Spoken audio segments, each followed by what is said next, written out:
Parlerai di quello che farai, senz'altro parlerai, ma con chi vuoi. Ti specchierai con aria di chi teme, non fidandoti di me.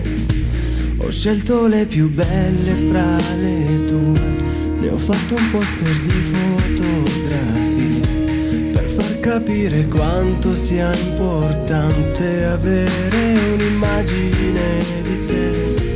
Ma lungo il cammino che farai, negli angoli ti soffermerai, sentendoti sola come sei, pensando ai momenti su di noi. E quando poi ti ritroverai, ti ascolterai riflettere gli errori commessi e penserai chi era il più vero tra me e te. Non dimenticare, ero, sono e lo sarò, quello di cui ti puoi fidare, quello che credeva in noi.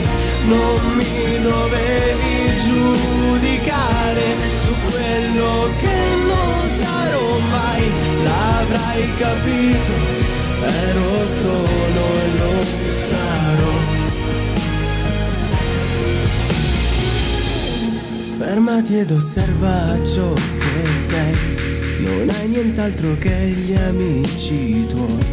Se definisci amici quelli che ti amano per quel che hai, mi sento un bimbo che non piange mai, ma quando piange grida più che può. Invece di parlare non pensare, un giorno mi ringrazierai. E credimi che trascorrerò quell'ultimo giorno insieme a te, per quanto importante sei per me, ma quanto importante sia per te. Racconto dell'incredibile, la storia in un gioco simile, di come non vivo senza te, tu come non ridi più con me. Non dimenticare, ero, sono e lo sarò, quello di cui ti puoi fidare, quello che credeva in noi. Non mi dovevi giudicare su quello che non sarò mai, l'avrai capito, ero, sono e lo sarò.